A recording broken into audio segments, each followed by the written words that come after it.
This is a reading from the letter of St. Paul to the Galatians, chapter 6, verse 9 and on. So let us not grow weary in doing what is right, for we will reap at harvest time, if we do not give up. So then, whenever we have an opportunity, let us work for the good of all, and especially for those of the family of faith. I'm going to repeat verse 9 one more time, because that's the point of the video. So let us not grow weary in doing what is right, for we will reap at harvest time if we do not give up. So, if you're a young man trying to improve your life, you're working on areas of faith, fitness, lifestyle, health, diet, family, socially, whatever it may be, you've probably heard about discipline. Discipline as doing the difficult things. I've heard it coined by Hamza as doing the hard work, especially when you don't feel like it. It's great, and this is very important. Discipline is key, and it's often very idealized too online, where we see these Sigma, Alpha male guys talking about the discipline to get up early and do this, or the discipline to do this, and the discipline to do that. And discipline is key. There's another common phrase. It goes something like, it's not complex, but it's difficult. Or the path, it's simple, but it's not easy, implying that like knowing what to do, knowing the steps to do, knowing what you have to do is simple. It's not a mystery, but it takes time. That's what this verse here at Galatians is alluding to. It's not that we're going to that we're going to reap what we sow. I believe that was the metaphor, reap what we sow right away. And especially in our lives as Christians, when we're thinking about heaven, reward, intimate union with God, beatific vision in heaven, that is far off. We have a while until we get there. And even, zooming in on our life on earth, what we do today, our prayer, our working out, our eating well, our making connections, trying to make money, whatever it may be, this may not lend results right now. And this is where it's not just discipline for success in really any lane. It is a combination of discipline and consistency. Just discipline is sort of akin to a strong boat, sailboat with a really strong sail, a lot of wind, but no rudder. If you're not consistently applying to a direction, well, your boat's kind of going all over the place. You need a rudder to stay on course and chart a consistent path. And now I'm coming here and I'm saying this not from a position of someone who is Joe consistency. In fact, I'm not. I have switched up on so many different things, so many ways of praying, eating, lifting, working out, ideas about how to live my life. I have not been consistent. I've been somewhat disciplined in certain things, and that has definitely yielded fruit. It's yielded fruit, but I've seen other people, I guess I've learned through my own errors how consistency is key too. And it's not spoken about enough, I feel like, in this online Sigma, self-improvement, even like faith space. So consistency, that's going to be the topic of this video. I also have a cool mug. Don't make me have to go to confession. It's pretty cool. So I'll begin. Obvious caveat. We need God's grace for everything. We're so weak. St. Paul says, I don't do the thing I want. I do the very thing that I hate. Not what I want, the very thing that I hate. Caveat, we need God's grace. We can't do this alone. We're going to mess up. We're going to fail. This isn't just us trying to muster up enough discipline and consistency to get to heaven. It is a cooperation with God, through God, whatever specific language you want to use. But the point is God's there. Caveat. Okay. Going from earth to heaven is a long-term process. We all know that. And most things in our life take time. Building a business, building a body, starting a family, whatever. And often, or I've found in my life, it's very appealing to try to do a lot, to do everything you can. For me, this was for a period of time I was trying to say 4 rosaries a day. I was going from saying 0.7 a day. Like I would say 1, maybe 5 or 6 times a week, to trying to do 4 every day. Now, it's a good idea, like trying to be more virtuous, trying to pray more, but it really highlights, or excuse me, before I get to that, what happened when I was trying to do that was I got burnt out. I did not like the rosary.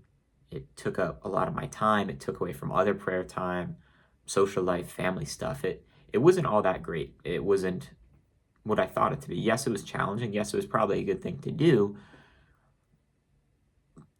But this kind of like hyper discipline in one area and then like bouncing around at different things, like 4 rosaries, holy hour, every day, hour. It's not sustainable.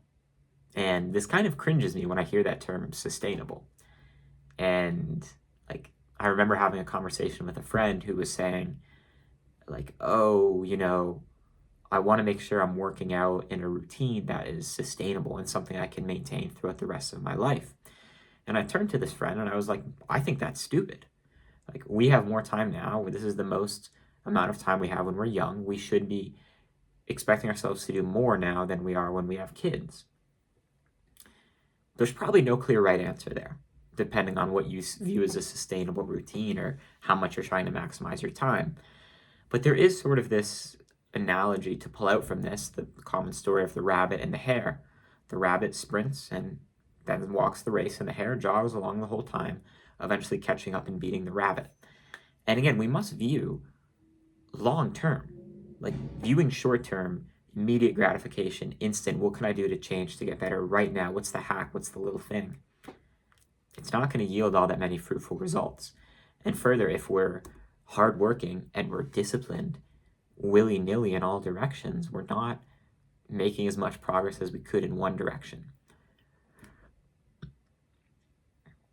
Excuse me. So I'm going to highlight a couple areas of life where this is applicable.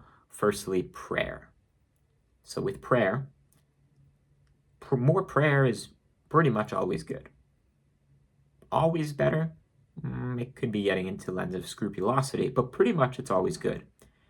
However, I've found in my life there is learning involved in the process of learning how to pray. And there are many different ways and practices of prayer. One could read the Bible, read just the Gospels, read the Psalms, pray the Rosary, try mental prayer, try meditative prayer, try practicing the presence of God, praying the Liturgy of the Hours, doing this, and that. Now, if you view prayer in like a 30-day challenge type of way, where you're going to pick the Liturgy of the Hours for a month, and then pick the Rosary, and then pick conversational prayer with God, and you're not consistently sticking to a lane, you're not really fully like reaching your capacity in that type of prayer. Where if like prayer is, everything's a skill, especially in the interior life, you could say. So if the rosary is a skill and you only say it for 2 weeks and then you jump ship to another form of prayer to try that for 2 weeks, it takes a while to get good at the rosary. Or I've found that, again, honing in on the rosary here, in my life, it's taken me a while to enjoy saying the rosary, to feel like it's a practice that is getting me closer to God, that is growing in my faith, my virtue, helping me reflect on the life of Christ through the intercession of Mary, yada, yada, yada. That didn't happen in 2 weeks. So you could be disciplined without consistency. And in prayer, you're just kind of picking different things, choosing what seems the coolest, what's the, 30-day challenge, and then you're not actually developing to where the prayer is being fruitful in your life. You're not reaching that stage of not even mastery, but you're not even getting over a certain skill ceiling in it. So the kind of whole theme of this video is like consistency, sustainable, pick a lane, stick to it for a while. Another area we could talk about this is virtue, where you may be trying to cultivate a lot of virtue in your life. You want to be more faithful, more loving, more patient, more funny, more kind, more gentle. And you might want to do this all at once. But it is very difficult to be even more gentle. And growing in virtue specifically, like a virtue we can grow. And there's this whole like theological ideal of theological virtues of faith, hope, and love, how those are only from God, and then other type of virtues that we can develop on ourselves more so. To be honest, I don't really understand this all that well, so we'll just be sticking with like gentleness as an example, or patience, or humility, those type of virtues. And it can take a while to learn to be patient with your family. So if you wake up a day and your goal is, I'm going to be patient with my family, and you're going to really like grit your teeth and focus on that and discipline and be like, I will be patient. And then the next day you're trying to, I don't know, speak better, be more courageous at work or school. You're switching between the two. That's kind of, again, the theme here. Switching. You're not picking a lane and sticking to it. But growth occurs over the long term. It's simple, but it's difficult. And part of the difficulty that people do not stress enough is consistency in a single domain, in a single topic, in something specific. Consistency. You could also be trying to discipline yourself to read a certain amount. You could be having these boisterous goals of reading an hour a day, and you discipline yourself to do that for a week, and then you don't pick up a book for a month, versus the hare who reads 10-15 minutes a day for the rest of their life. They're consistent. They apply the discipline consistently over the long term. And lastly, of course, I've talked about this a ton here, discipline in terms of fitness, where it does take discipline to show up to the gym. It does take discipline to work out. I am not here to deny that. However, there is also discipline in sticking to something. Consistency. You could call it, I guess, a form of discipline, consistency, but calling its own thing for now. Realize that your discipline has less value if it's not consistent, especially in terms of fitness. If you're constantly trying new things in the gym, new ways of training, you're lifting and running one week, swimming and running the other week, calisthenics only one week, just lifting one week, or even 1 month. Your discipline is still good. You're still training your body, you're still being healthy. But in terms of like maximally developing in these attributes and seeing long-term growth, your discipline isn't getting all it could be because it's willy-nilly. It's not consistently going down a lane. I think of my girlfriend and my really good friend who have been extremely consistent with lifting. They don't have crazy complicated lifting splits, but my girlfriend has done the same exercises, the same amount per week for 2 years. And it's crazy the amount of progress she has made.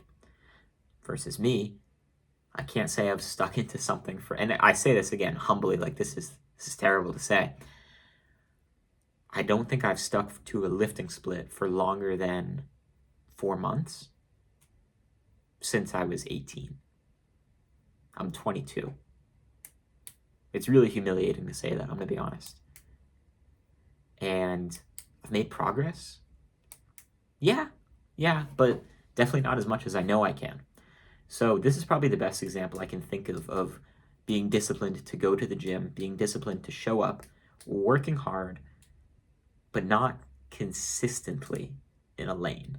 I really hope that illustrates the power of consistency. I'll end with a quote from Stan Efferding, a kind of fitness influencer I really like. I would recommend checking him out. And he was talking about a video on, all the science-based stuff, all the different information in the fitness industry and how it can be very overwhelming. And his quote reads, "Discipline, consistency, and hard work is the only way to chase your goals." Stan Efferding.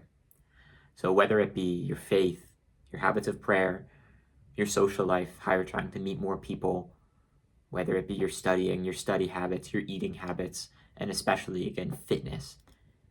Work hard, be disciplined, commit yourself, but commit yourself also to consistency. Please learn the lesson from me. Discipline alone is just like a boat going every which way.